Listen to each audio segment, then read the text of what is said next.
There's that famous saying, like, it takes 10 years to become an overnight success. Oh my God, yeah. And, like, especially with producers where it's like we're not in the forefront. Yeah. And it takes a minute for people to, like, really recognize, like, what you're doing. And then on top of that, there's the aspect of a song that you're working on today might not come out for 2 years. Oh, it's crazy. I You mean, know, like- financially, it's like the most like fucked industry ever. Oh, 'Cause yeah. It's like, It's even if you have a song popping off today, I'm sure you know, you don't get, Yes. you don't see money for like 2 years and you don't know what the money's going to look you don't like. know what the money's going to Yeah. look like. And, you know, it's so easy because, like, you know, I'm speaking for myself. We're all like dumb, stupid creators. We're like, money, great. I'll start buying things, which Yeah. like, you know, it's good for taxes. But I always tell people, it's like, yo, that money goes fast and you really don't know like when that next big paycheck is going to come in. Totally. So one, you always have to stay hungry. Yeah. And two, it's just like, don't be dumb with your money. Yeah. Like- I think you told me this, but like complacency is just like the biggest enemy of Yes. like anyone creative. Like you start Yeah. getting a little money and then like and nothing's guaranteed too, you know, Yeah. like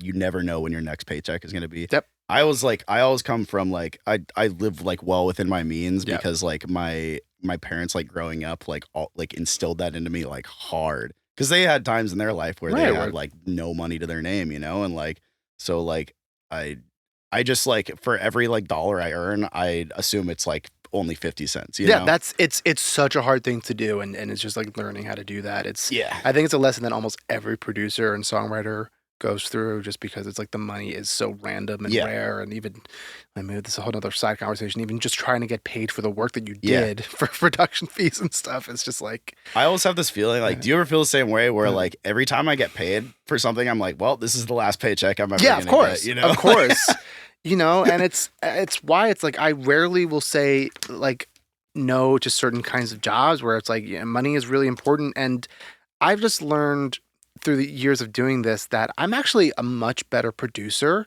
when I'm not constantly like worried about paying my bills that month. Oh, absolutely, dude. You know- like my whole perspective changed. Yeah. Like, especially even when it comes to like negotiating stuff. Like, I mean, negotiating with labels for like fees and stuff is Right. always a fucking pain in the ass. Right. But like, when you get to a point where you can be like, cool, like I'm not doing this song if you don't. Right. like- I can walk away. yeah, if you can walk away from a deal and like feel okay about that, it totally like changes. And your it's also the perspective. exact opposite side of that, where it's like I feel like I can develop an artist and be Yeah. like, cool, I don't need any money up front. Exactly. I yeah. can do all back end and like, you know, just because like, cool, I have some breathing room. So yeah, I think that's like with financial stability comes like that creative, like yes and no's and being a little bit more Yeah. in control of everything. But it's such a paradox though, because it's Yeah. like when money doesn't matter, that's when like the best things happen, you know? Right, And it like it's- kind of sucks that that's how it is. It sucks. I mean, there's like a record that I have out there right now that's doing really well. That did really well, rather.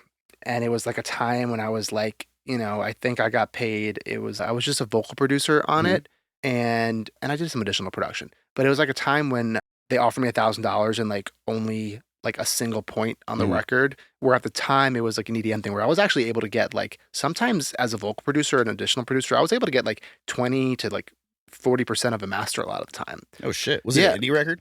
Hmm? Was it an indie record? No, it was like EDM stuff, like Spinnin' and like Oh, okay, Monster okay, Cat yeah. labels. Like they were open to those kinds of Yeah, yeah. things.